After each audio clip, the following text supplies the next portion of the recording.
She demanded divorce, expecting me to beg, so I said, let's go sign it now. The morning she slid the papers across the kitchen table, Kale Morrow was eating cereal dry because they were out of milk again. He looked at the papers. He looked at her. He picked up his spoon and ate another mouthful of corn flakes. "Did you hear me?" Seraphine said. She was still in her bathrobe, coffee mug in both hands like a barrier. She had that particular set to her jaw, the one she wore when she'd already made the decision and was waiting for him to perform the emotions she'd scripted. "I want a divorce, Kale. I've wanted one for a long time. I think you already know that." He did know. He'd known for 2 years, the way you know a bridge is stressed before the first visible crack. Not because anyone told you. Because you've been reading the material long enough that you know what silence sounds like when it's load-bearing. What he hadn't known, what no one on this planet had known until 72 hours ago, was that 12,000 ships of the Verath Dominion were parked in a loose sphere around the moon, and that the broadcast they'd pushed through every radio and television frequency and Neuralink on Earth had been entirely clear. Surrender your planet's governance to Dominion authority within 96 hours, or they would begin harvesting the lithosphere in segments, starting at the poles. The Verath had done this to 4 other inhabited planets. They knew exactly how long a species needed to panic before it buckled. Kale set down his spoon. He slid the papers back across the table. "Okay," he said, "I'll sign. Let's go do it now if you want." She blinked. That was not in the script. "The courthouse is probably still open," he said. "I don't know how they're handling end-of-world logistics, but bureaucracy tends to keep moving. It gives people something to do." She stopped. "You're not even going to argue." "Did you want me to?" She had, he realized. She'd rehearsed this fight. She'd built the house of it in her head, brick by brick, every room furnished with his objections and her responses and the long, satisfying arc of finally being heard. And now he declined to show up, and it was just a house with no walls. All that architecture standing in the air, unsupported. He took the papers, folded them once along the center crease, and tucked them into his jacket pocket. "I'll meet you downstairs in 10 minutes if you want to do it today," he said. "Otherwise it can wait until after." "After what?" He looked out the kitchen window at the sky. Clear blue morning, the kind that made everything look clean and possible. In the upper left corner, if you knew where to look, there was a smear of silver that wasn't cloud cover. The Verath staging fleet, catching early light. "After whatever comes next," he said. He had been a structural engineer for 16 years. Before that, he'd grown up in a railroad town in the high desert, the kind of place that gets quietly erased from maps when the last train line closes, and the people who remain find there's nothing to mark their location anymore. He knew what it meant when something that had always been moving simply stopped. He also knew what happened when you built something to carry weight it wasn't designed to carry. It didn't fail all at once. Materials were patient things. It gave you signs first, little fractures at the stress points, harmonic vibrations you could feel before you could see, the structure whispering along its own seams before the whole thing came apart. Their marriage had been whispering for 2 years. He hadn't been listening with full attention, or he'd been listening and translating the sound into something more bearable, workload, stress, the general friction of 2 lives running parallel.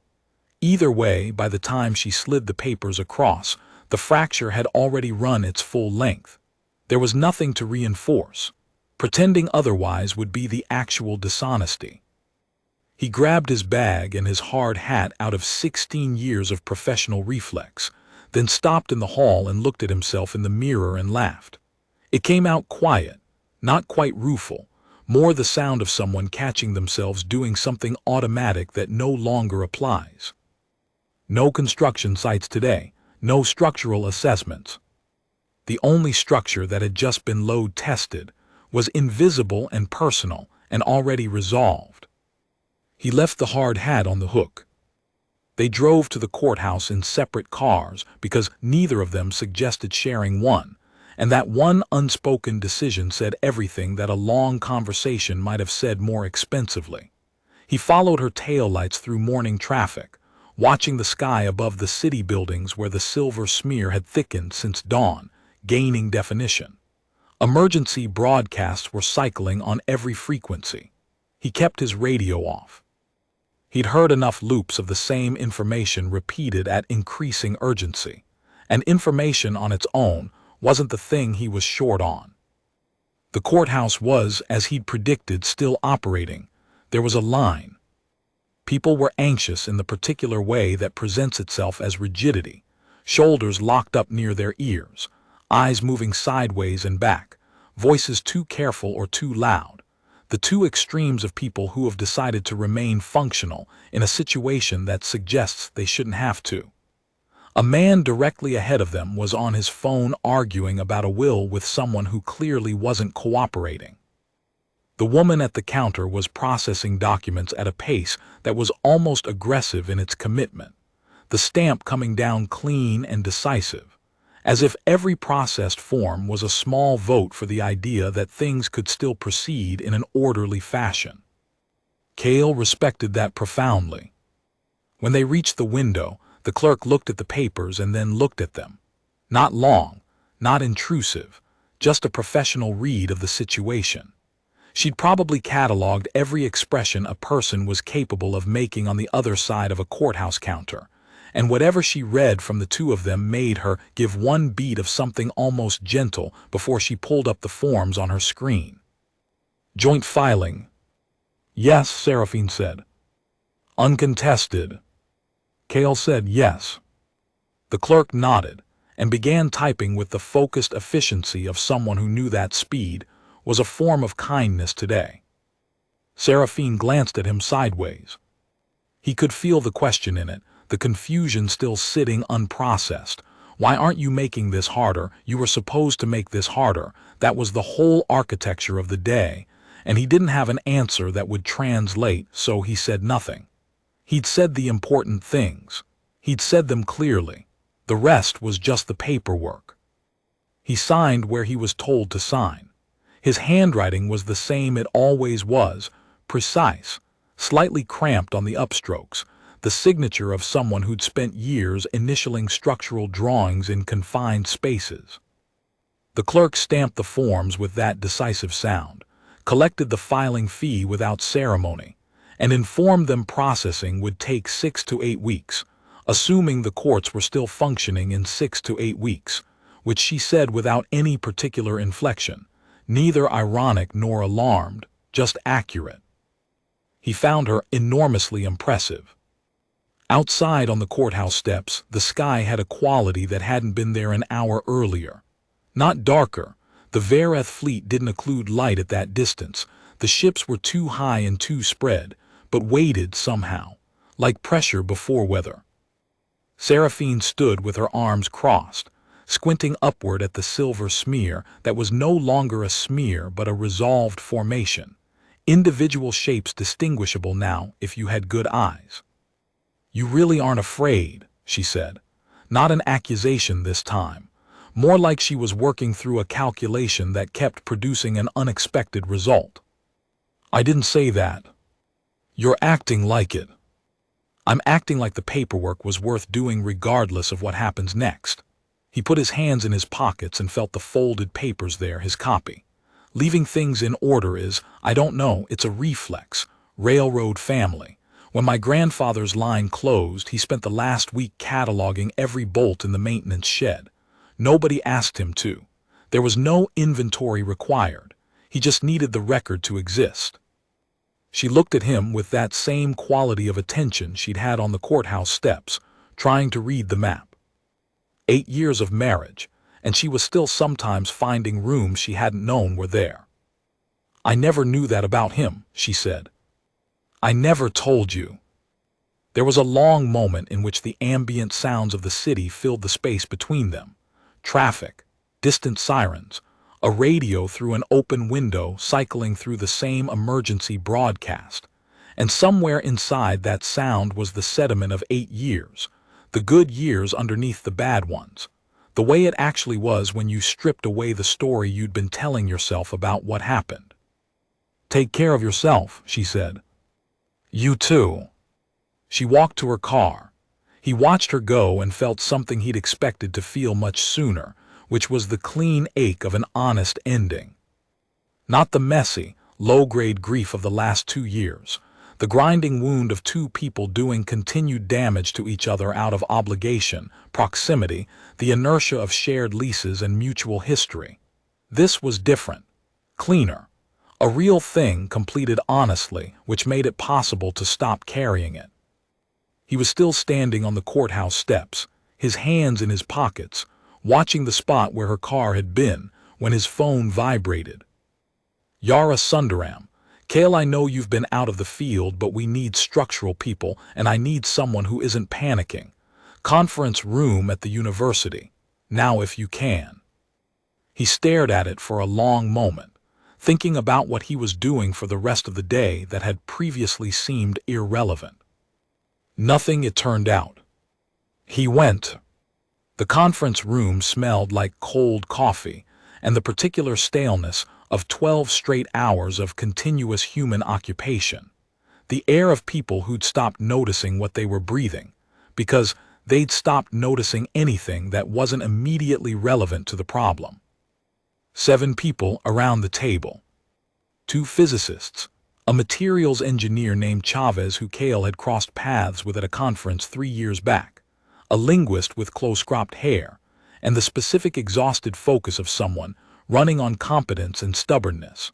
A former military logistics coordinator named Prentice who had the particular bearing of someone for whom 40 straight hours of operation was a professional routine rather than a crisis.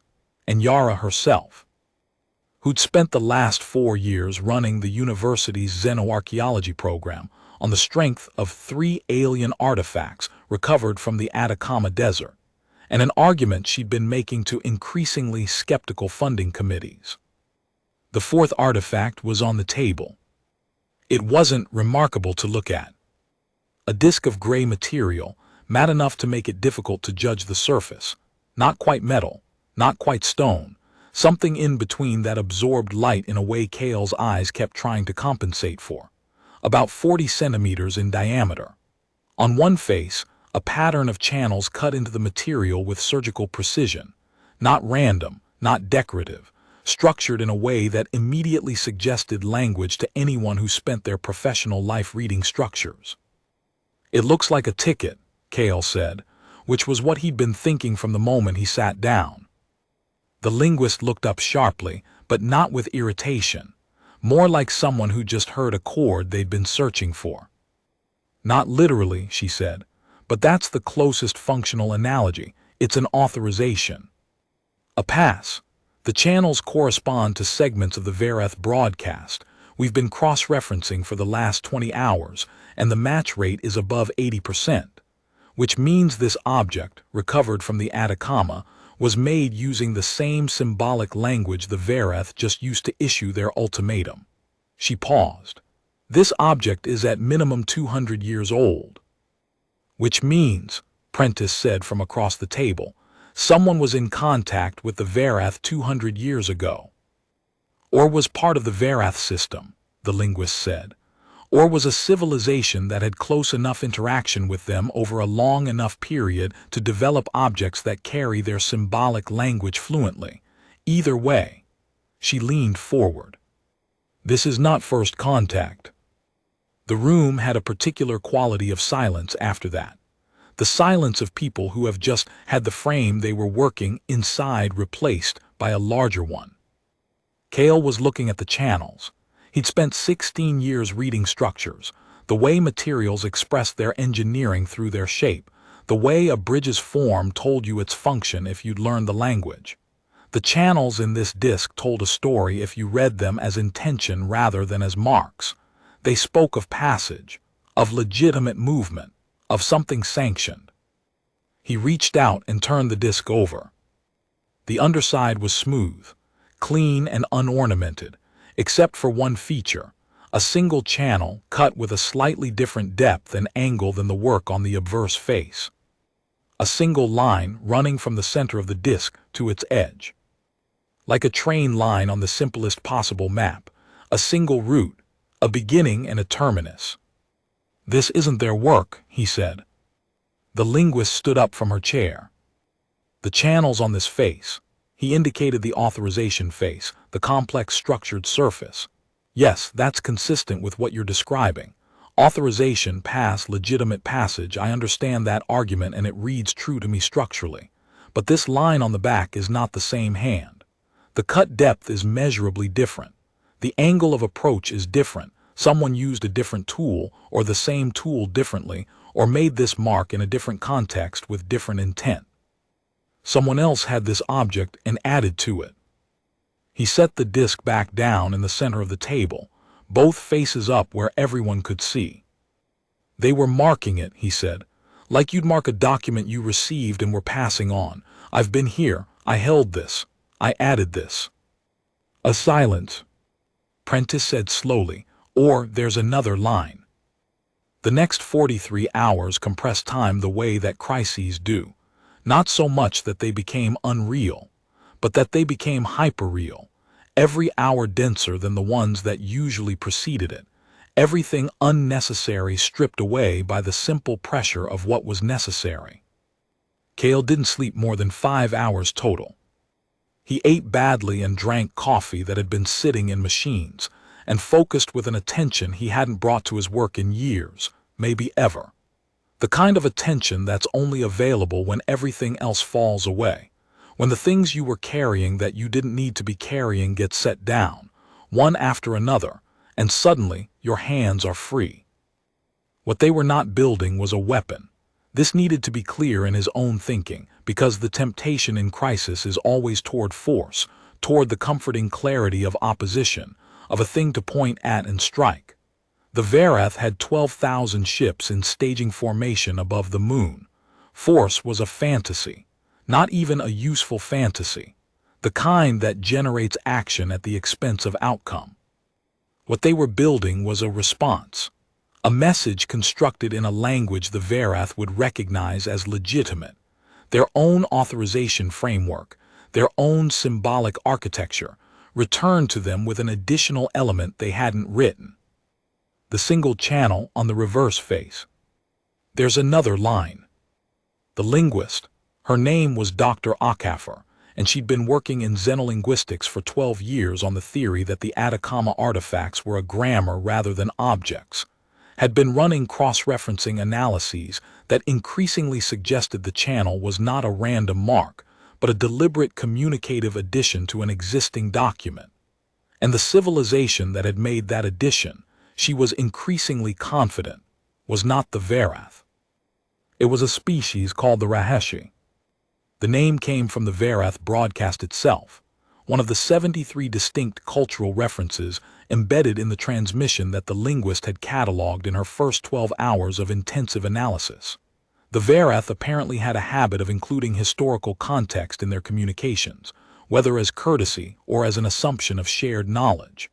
The Raheshi were referenced 3 times, in terms that translated, very roughly, as those who came before in this configuration. The first client species. This changed the calculation entirely. What emerged as they cross-referenced the Atacama artifacts against the broadcast data? The Raheshi had been the Verath's first client civilization in the earliest period of dominion expansion, when the terms of that relationship were still forming. They'd existed in that relationship for approximately 40 years. Then they'd ceased to exist as a civilization. The Verath broadcast referenced them with language that the linguist translated, checking herself twice, because the concept was unusual enough to warrant care, as something between historical record and institutional grief. The Raheshi had been mapping something the Verath called, in the broadcast's embedded historical context, the long route. A transit path through a region of space the Verath network had never penetrated, considered structurally unstable, avoided as a matter of dominion standard practice. The Raheshi had been attempting to chart it when their civilization ended. The disk had been part of a survey mission. The survey mission had apparently ended on Earth. What the Raheshi had been trying to say, with the channel they'd added to the Verath authorization disk, was not a protest and not a surrender.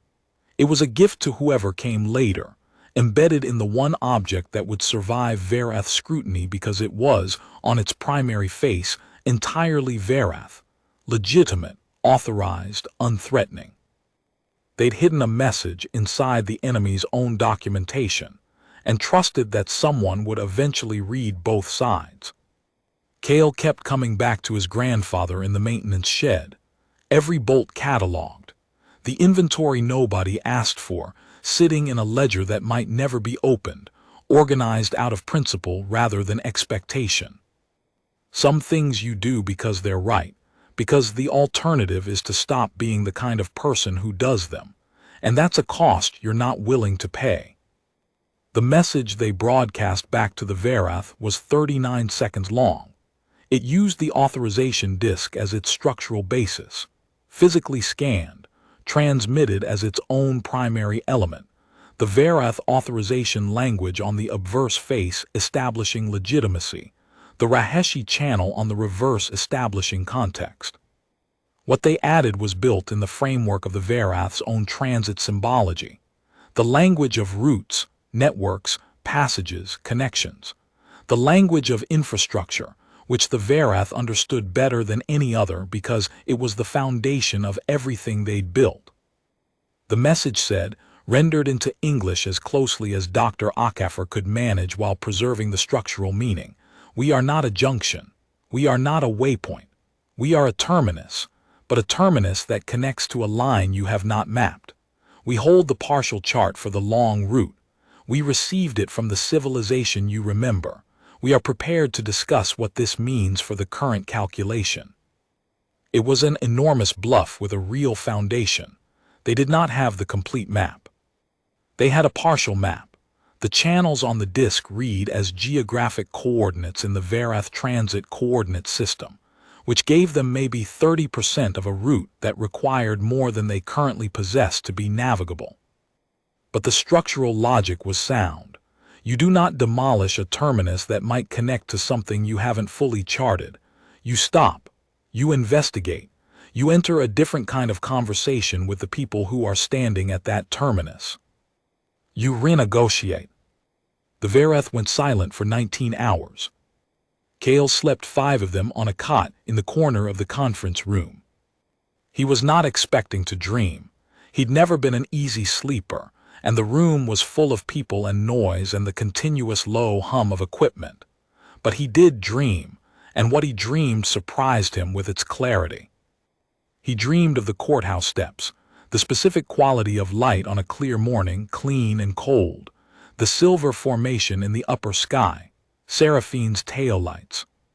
He dreamed of his grandfather's maintenance shed in the railroad town, the smell of machine oil and dust, the long afternoon light through the high windows, the old man's handwriting in the ledger so precise it looked like technical notation, every bolt catalogued with the same attention whether it was common stock or a one-of-a-kind specialty fastener that would never be replaced once gone. He dreamed of the boy he'd been, 7 years old, pressing his ear to the rail in the morning before the train came, learning the trick his grandfather had shown him, that you could feel the vibration in the metal before you could hear anything, that the track carried the information of what was coming while the arrival was still minutes away. The way the rail hummed under your ear, the way knowing something was coming was itself a kind of knowledge, even before you knew what. He woke at 3 in the morning, and the conference room was quiet except for Prentice at the table, reviewing something on her screen with the focused attention of someone doing exactly what they were built for. He sat up. He looked at the disk on the table. In the particular light of the conference room at 3 in the morning, the fluorescent overhead replaced with the lower desk lamps the team had started using to manage the eye fatigue of continuous operation. The shadow fell differently across the underside of the disk. The channel he'd identified as the Raheshi edition was not, in this light, a single line. The angle of the light was revealing micro-variations in depth along the channel, deliberate variations, not cutting errors, too consistent, too precisely placed at specific intervals, not a single line. A network sketched in miniature, the beginning of a mesh. He got up from the cot. He turned on his own lamp and held the disk beneath it at the optimal angle, and what he was looking at resolved into something that made his hands go cold and still and professional. The Raheshi hadn't just marked the disk. They'd encoded the beginning of a coordinate map directly into the surface of the single channel, in variations of depth so subtle they looked like a single mark from any casual angle. You would only see the structure if you were looking at the right angle, with the right light, with the trained eye of someone who'd spent their career reading what structures said through their own form. They'd been looking at it for 2 days and seeing a line. It was a start of a mesh, the first nodes of the long route. The linguist cried when he showed her, briefly and without embarrassment, the way scientists sometimes do when the thing they've been working toward arrives in a form they hadn't anticipated. Prentice didn't cry. She stood very still for a long time, which Cale was learning was her equivalent. What the depth-encoded variations gave them, after 6 more hours of mapping and cross-referencing against the 3 earlier Atacama artifacts, which suddenly looked entirely different now that they understood the encoding principle, was approximately 60% of the long route's coordinate structure in Verath transit notation. Not complete, not navigable on its own, but real, verifiable, consistent across 4 separate objects that had traveled to Earth separately, and whose combined data produced a coherent partial map of something the Verath's own network had never penetrated. The Raheshi had been distributing the map across multiple objects, carried by multiple survey missions, so that no single loss would destroy the whole. They'd been doing real science under real constraints, with a rigor that made Cale's chest tight with a kind of sorrow for people who'd been gone 140 years.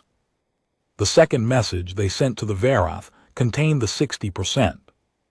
Not as leverage, or not only as leverage, as the thing it actually was, a gift from one dead civilization to a living one, passed along to the only organization with the network to make use of it. The message that accompanied the coordinates was the hardest thing Cale had built in his career, and he'd been building things for 16 years.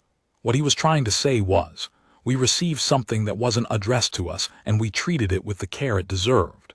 We did not know where it came from, or what it meant, or whether anyone would ever ask for it.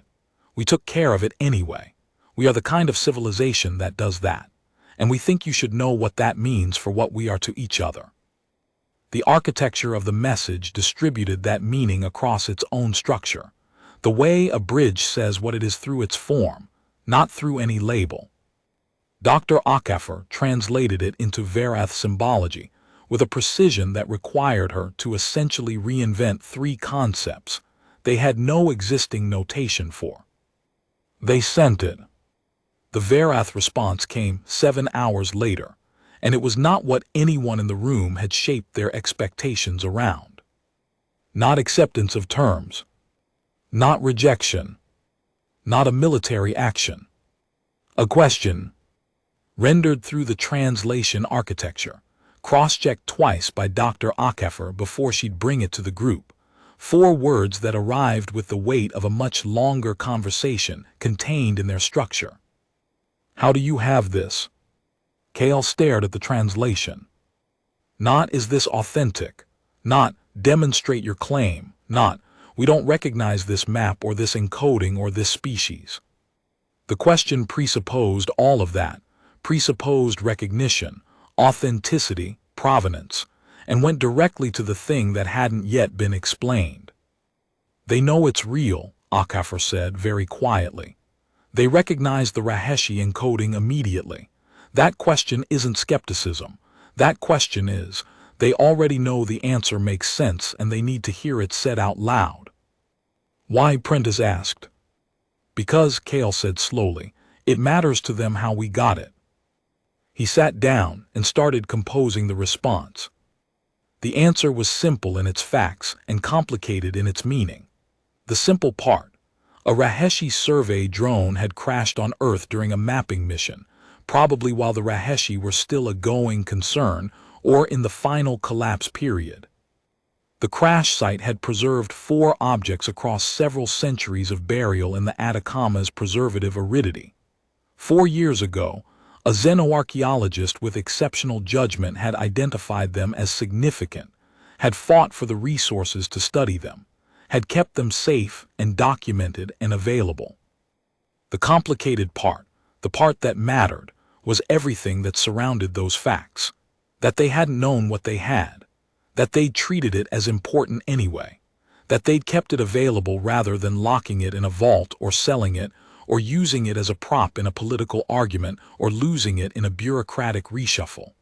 That when the moment came, they'd had the sense to put the right people in a room and listen to what the object was trying to say. He built the response the way he built structures, not by listing components but by expressing relationship. Every element in conversation with every other element, nothing decorative, everything load-bearing. What he was trying to say was, we are the civilization the Raheshi chose when they had nothing left but the choice of who might come after. What he was trying to say was, we didn't know that until now, but looking back, it makes sense. It makes sense that they would look for whoever they could trust with something important and find whoever picked it up carefully. He sent it. 6 more hours of Verath silence, and then 3 ships detached from the staging formation and moved into low orbit. Not attack configuration. Dr. Okafor, who by this point had cataloged the Verath formation patterns well enough to read them like text, identified it immediately. The configuration of a diplomatic approach, present in the historical record of 2 of the 4 previous client species' first contacts, in both cases immediately preceding the negotiation of terms. Prentice laughed, a short, genuine sound that came out of her without warning and clearly surprised her. She pressed her lips together after, but the sound had been real. Didn't think that was in the available options, she said. They sent a human delegation. Kale was not the obvious choice, and he knew it. He was a structural engineer who'd been sitting in the right conference room during the right crisis. But Prentice had argued for him specifically, and Yara had backed her, and the argument was simple. The entire negotiation so far had been conducted in the language of structure, transit, infrastructure, the relationship between things and the connections between them. The people who should speak that language in the room were people who spoke it as their primary mode of understanding the world, not as a learned second language. He changed his shirt. He borrowed Prentice's travel toothbrush. He ate something from a vending machine and didn't register what it was. He got in the vehicle the Verath sent, which was not what he was expecting a vehicle to look like or feel like or move like, and he sat in it for 20 minutes while it moved, and he thought about the courthouse steps. About the disc in his pocket. He'd asked to keep it with him for the meeting, and no one had argued. About the boy with his ear to the rail. About his grandfather's handwriting. About what it meant to be the kind of person who takes care of things that aren't addressed to you. The Verath were large, 7 feet for the smallest of the 3 who met with the human delegation. Their integument was a deep gray-black, absorptive rather than reflective, and their sensory apparatus was arranged with enough difference from a human face that reading expression was going to be a long-term project rather than an available immediate resource. They moved with the careful precision of things that had been very large for a very long time, and had learned to work within the constraints of spaces designed for smaller beings. One of them carried the disc. Not their disc, the authorization disc that they'd presumably had themselves in copies or documentation. The disc that had come from the Atacama, Kale's disc, the Raheshi disc. The Verath diplomat held it the way you hold something that belongs to someone who isn't here anymore, not with grief in any human register, with something in the set of the body and the angle of the hold that communicated carefulness. Care. The specific attention you give to things that have been entrusted to you by someone who can no longer ask for them back. He recognized it. The meeting lasted 11 hours. It was conducted through the translation architecture with HFY running real-time refinements, catching structural nuances in the Verath symbology that the automated system was flattening. It was slow and careful and precise and not at all hostile. The Verath communicated with an efficiency that stripped away social upholstery. No preamble, no mirroring, no small talk that served relationship rather than information. But the stripped-down quality of it wasn't unkind. It was just direct, in the way of a people for whom direct had always been the only option that made sense. What emerged over 11 hours? The Raheshi had been the Verath's first client civilization, entered into voluntarily at a period when the meaning of that term was still being defined. The relationship had calcified over time, as such relationships tend to, into something less equal, less voluntary in the meaningful sense of the word. The Raheshi had died for reasons the Verath described in language the linguist rendered as systemic failure, but which carried an undertone of something she eventually translated as responsibility held without resolution. They had never found the long route coordinates. They had found the crash site eventually, far too late, stripped by centuries of burial. They had assumed the survey data was gone. They had not assumed, Kale thought, reading between the lines of the translation, that anyone might still have it. At hour 9, one of the Verath, the one holding the disc, placed it flat on the table between the delegations. Then said something. HFY translated it very carefully, looking at Kale directly when she did. They are asking if we would finish the map. Kale looked at the disc on the table, then at the Verath diplomat who'd set it there with that particular quality of carefulness. Not as a client species, he said. The translation was conveyed.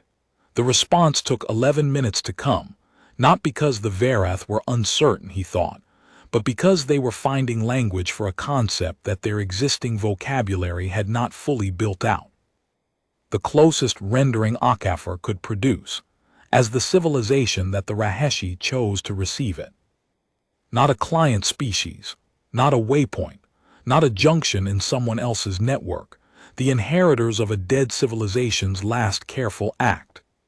With all that implied about what kind of civilization you were, if you'd been chosen for that by someone who had nothing left but the choice. What he told people afterward in the many contexts in which people asked was that it was mostly paperwork, which was true. Months of documentation, treaty architecture, negotiation sessions, review processes, team building, trust infrastructure development.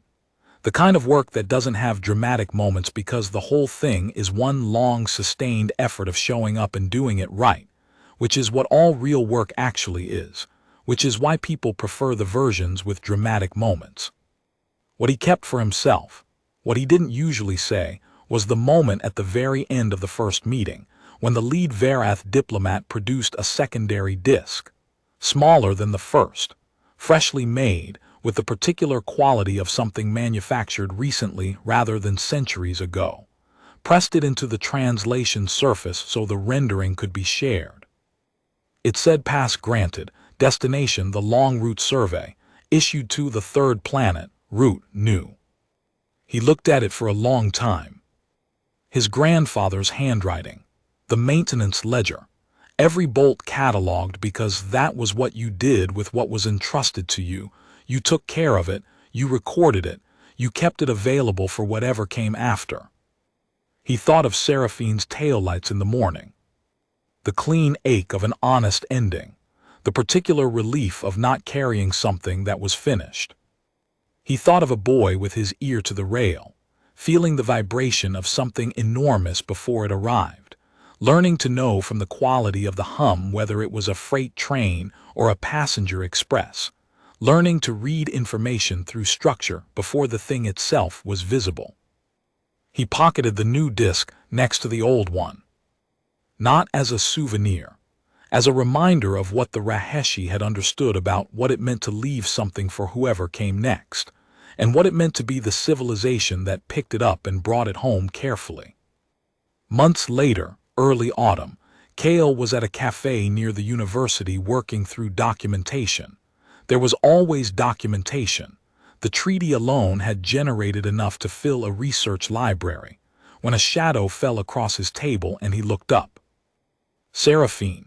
She was with someone, a man Kale didn't recognize, and she looked, not happy in an uncomplicated way people rarely did, but present, inhabiting her own life rather than enduring it. There was a quality in her eyes that he'd seen in the courthouse clerk, someone who decided to be exactly where they were. She stopped at his table. "I've been reading about you," she said. "The negotiation, the whole thing. I was one person on a team that happened to be in the right room during the right crisis. Most of the real work was Akafer and Prentice." "That's what you say in every interview, with the same exact tone." He shrugged. She looked at him with the same expression she'd worn on the courthouse steps, that effort to read the map, to locate the territory it represented. 8 years of marriage and she was still finding rooms she hadn't known were there. He wondered if that was its own kind of knowledge about why things had gone the way they had. Not blame, just information. "Were you afraid," she asked, "at any point during all of it?" He considered honestly. "At the start," he said, "when you slid the papers across." She blinked, then something in her expression shifted, not softened exactly, more like it became accurate. The expression of someone receiving information they hadn't expected to need. "I expected you to fight me," she said. "I know. Why didn't you?" He turned his coffee cup in his hands, the way he'd turned the disc. "Because you were right," he said. "And doing the right thing quickly is almost always better than doing the right thing after a long time of doing the wrong one." She stood with that. Her companion was being patient and quiet behind her, which Kale appreciated. "There's something in the news," she said, "about the Raheshi, that they left something behind intentionally, that it was a kind of gift. I keep thinking about that." "So do I. What do you think they meant by it?" He thought about the disc with its complex face and its simple reverse, the maintenance ledger, the bolt inventory nobody asked for, the single channel that turned out to be a map. "I think they were in a situation they couldn't change," he said, "and instead of just enduring it, they spent what they had left on something that might help someone else. They didn't know who, didn't know if anyone would find it. Did it anyway, because not doing it would have meant becoming the kind of people who don't do things like that, and they'd rather die as the kind of people who do." Seraphine was very still. "That's a kind of faith," she said. "It is," he said. She nodded once and walked on with her companion through the autumn afternoon crowd. Kale watched her go and felt the clean ache that he'd come to recognize as the correct feeling for what this was, not loss, not regret, not grief, but the accurate response to an honest ending that had made space for something else. Both of them. The space was different for each of them. That was the nature of honest endings. He went back to the documentation. The window beside him gave him the sky, deep blue of a late October afternoon, the particular shade that seems to have depth to it, that looks like you could fall upward into it and keep going. No silver formation at the edge. The Verath fleet had repositioned to the outer system for the duration of the cooperative process, and the sky looked the way it had looked before all this. The way it had looked when he was a boy in the railroad town, learning to feel what was coming through the ground before it arrived. His phone buzzed. "Prentice, survey team departs in 5 months. You should be on it. Nobody else knows what to look for the way you do, and nobody else has the same reason to go." He read it twice. He looked at the sky. He thought about what the Raheshi had been doing when their survey drone went down on Earth, mapping a possible route through territory that everyone else had declared too unstable, too uncertain, too unlikely to be worth the cost. He thought about them doing it anyway, because the alternative was to remain in a situation that would never change, unless someone changed it, and changing it required going somewhere that hadn't been gone to before. He thought about what his grandfather had said the last time he'd seen him, 2 weeks before the old man died. The train doesn't stop for you. You board it or you don't. But the track is always there, whether you're on it or not, and the track doesn't care about your excuses. He wrote back, "Send me the roster and the schedule. I'll need 3 weeks to close out my current commitments." Then he picked up his pen and went back to the paperwork with the particular focus of someone who knows what comes after this page, who can feel the vibration in the rail of what's coming, who has learned that knowing something enormous is on its way is itself a kind of knowledge, even before you know exactly what form it will take when it arrives. The street outside the cafe window was full of people moving through their afternoon. Traffic, footsteps, the ordinary sounds of a city continuing. The sky above it was blue and deep and going somewhere. He worked until the cafe closed. Then he walked home through the autumn dark with the particular satisfaction of a person who has done honest work, left things in order, and knows what the next train is. Not everything, not all of it, but enough. He walked toward it. The survey ship was called the Raheshi Continuance, which had been the human delegation's suggestion, and which the Verath had accepted after a 7-minute silence that Dr. Akafer interpreted as something between recognition and something for which English didn't have an exact word, but that she described as honoring an obligation to a named thing. Cale had never been on a spacecraft before. He'd thought about what that would be like, years ago, the way everyone in his generation had thought about it in abstract, the particular fantasy of it that belonged to children who'd grown up after the first confirmed extraterrestrial signal, and before the Verath made the whole thing immediate and material. He'd imagined something like extreme altitude, like the top of a very high structure, the particular quality of exposure and distance. It was not like that. It was like being inside something that understood where it was going. The ship had a quality of intention that he felt in the structure of it, not metaphorically, but materially, the way a good bridge has a quality you can feel under your feet, the rhythm of its response to load, the way it distributes weight with a kind of confidence that competent engineering produces. The Verath built things that knew what they were doing. He spent the first 3 days learning to sleep in it, learning the particular darkness of space that wasn't dark so much as saturated with light that came from angles human eyes hadn't been calibrated for. He spent the 4th day sitting in the observation section with the Verath navigator, whose name, rendered into human phonetics, was something like Esavith, but who had indicated they didn't particularly require human phonetics to be satisfied with how the interaction was going, and having a conversation through the translation architecture that lasted 6 hours and covered, among other things, the specific engineering challenges of transit through gravitationally unstable regions. Esavith communicated in a way that reminded him of reading a well-built structure, not much ornamentation, everything functional, and the meaning distributed across the whole rather than sitting in any single statement. You had to read the relationship between things, not just the things themselves. He was good at that. By the end of the 6th day out, he understood something about the Verath that he hadn't understood from the negotiation, that they were not, in any simple sense, the thing they appeared to be from the outside. From the outside, they were the civilization that arrived with 12,000 ships and issued a 96-hour ultimatum. From the inside, from the structure of how they actually communicated with each other, and with him, they were something more complicated. A civilization that had made a series of decisions over a very long period, some of them bad decisions, and had never quite developed the framework for addressing that without losing coherence.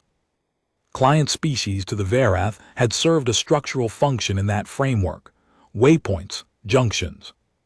things that took the shape of their position in the network rather than bringing their own shape to it. It was not cruelty.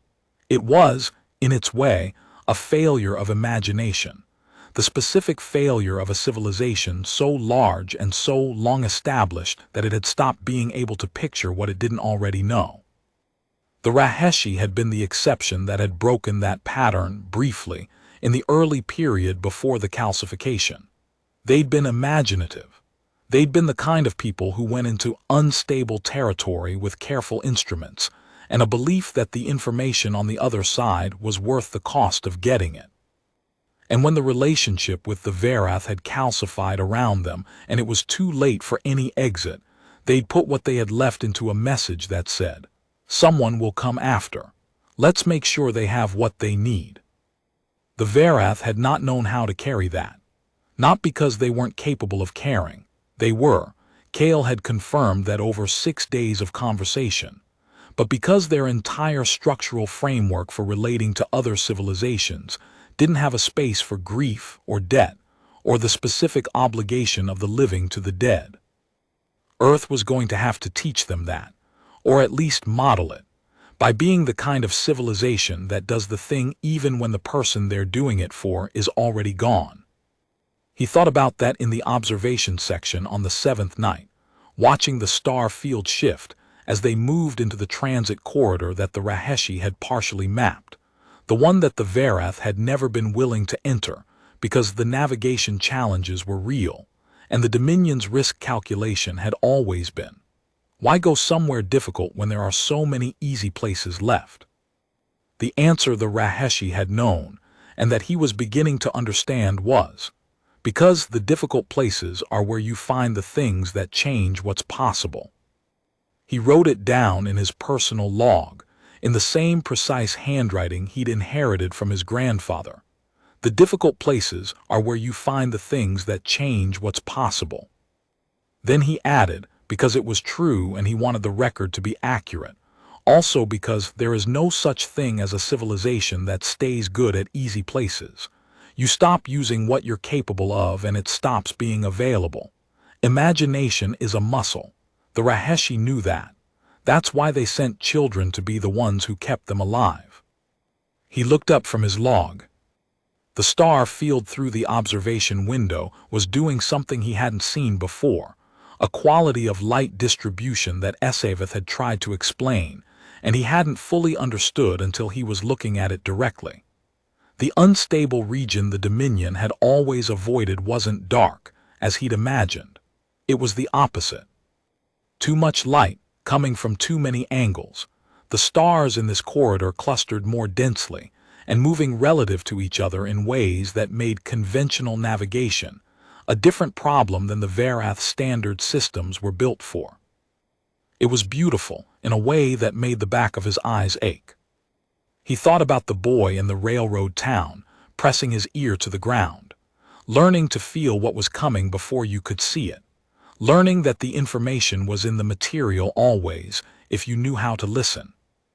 He thought about the maintenance shed, every bolt cataloged, the inventory that nobody asked for, that persisted because the man who made it understood that caring for something was its own justification, independent of whether anyone would ever check the record. He thought about Seraphine walking to her car in the morning, and the clean ache that was the correct emotional response to an honest ending, and the way that ache had made space for everything that came after. He thought about a dead civilization's last careful act, not the act of survival, which was beyond them, but the act of making sure someone else might have what they'd learned, might carry forward what they hadn't been able to carry themselves. The particular faith of leaving something well placed for someone you'd never know. He picked up his pen. He started writing the survey log. The first entry was dated, catalogued, and cross-referenced to the Raheshi partial map, in the format that the Verath Human Joint Survey Protocol required. The second entry was a structural analysis of the transit corridor's gravitational characteristics, rendered in the kind of precise technical language that would be useful to the engineers who came after him. The third entry was personal and not required by protocol, but which he wrote anyway, because some things you do because the record deserves to be complete, not because anyone asked for it. He wrote, "This corridor is passable. The Raheshi were right. The difficult places are where you find the things that change what's possible, and this is one of the difficult places, and what's possible after today is different from what was possible before. I am writing this down. Someone will read it, maybe not for a long time, but it will be here in order for whenever they need it." He paused. Then he added in the margin in smaller letters that were his grandfather's handwriting exactly, "They picked the right people. They always did." He closed the log and set it down.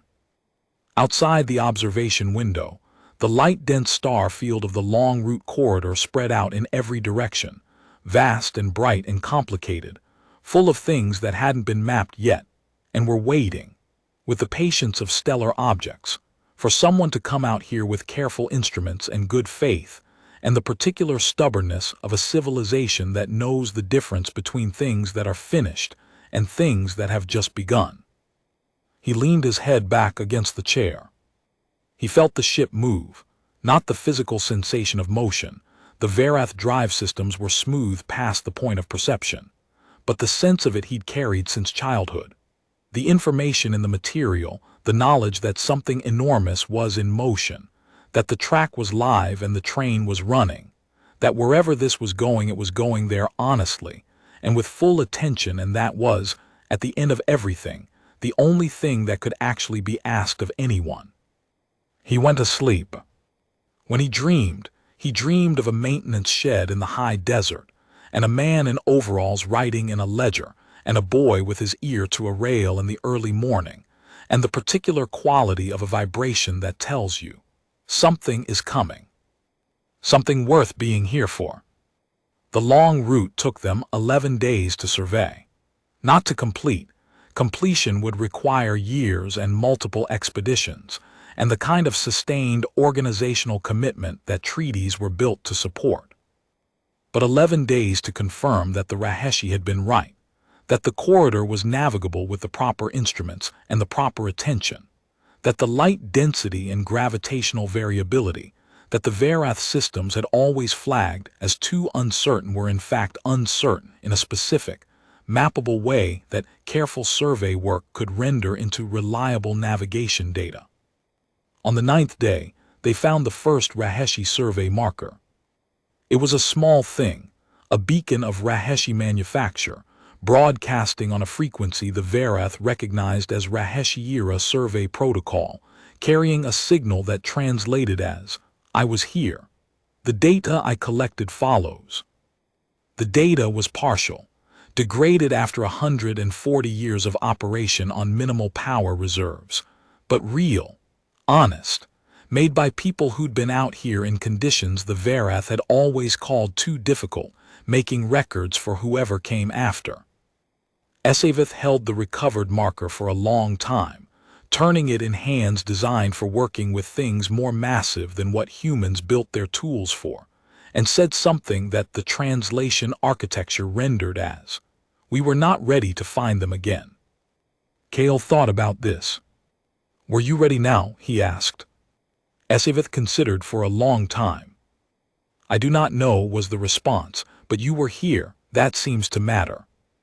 He thought about that for the rest of the trip, about what it meant to be the civilization that was present at the moment when something difficult needed doing, not because you'd been specially prepared for it, not because you'd earned the assignment through some formal credential or official designation, but because you were there and you were paying attention, and you were the kind of people who, when you found something that mattered, treated it like it mattered.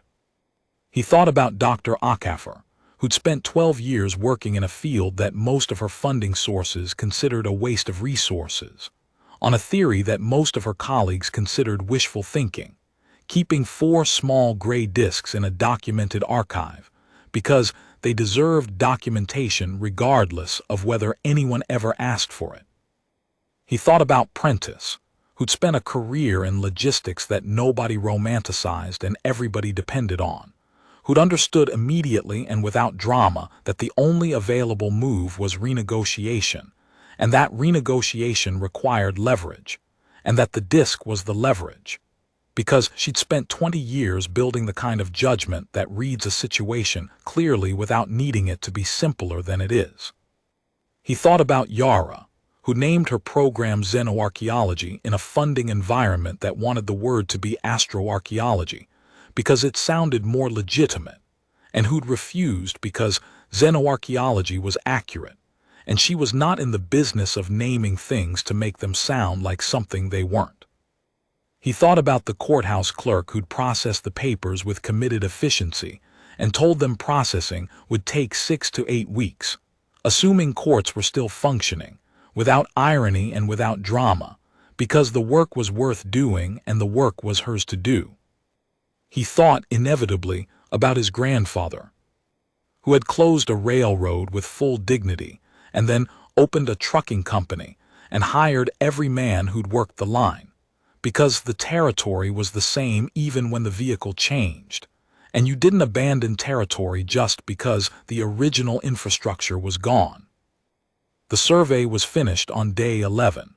The data package was dense and well-organized and cross-referenced against the Raheshi partial map, with a precision that pleased him the way good structural documentation always did. Everything in relationship with everything else, nothing orphaned, the whole thing readable by someone who hadn't been there. He signed the survey record. Then at the bottom in the personal notation field that the joint protocol included specifically because the human delegation had insisted that personal notation be part of the record, he wrote, "The Raheshi got this right. The corridor is there. It goes somewhere. We will find out where. This record is for whoever needs it." He passed the record to Esavith for the Verath co-signature. Esavith read the personal notation, was still for a long moment, then added beneath it something in Verath symbology that the translation architecture rendered as received and held. The obligation is recognized. It will not be dropped. They turned the ship toward home. On the final evening of the transit back, Cale sat in the observation section one more time and watched the star field of ordinary space replace the light-dense brightness of the corridor, and felt the particular satisfaction of a person who has done what they went out to do and can return to the ordinary world without having left anything unfinished behind them. Not everything, not all of it, but enough. The rail was humming. The train knew where it was going. He let himself feel the motion of it, and he let himself be glad that he was on it, and he thought about what the boy he'd been would have made of all of this. The boy with his ear pressed to the rail in the early morning, learning to feel what was coming, learning that the information was in the material if you paid attention. He would have thought it was possible, that boy. He would have thought, with the specific certainty of a child who hasn't learned yet to distrust the size of things, yes, of course. That's what rails are for. That's what people are for. To go somewhere, to leave a record, to make sure whoever comes after has what they need. He leaned back in his chair and closed his eyes and let the ship carry him home.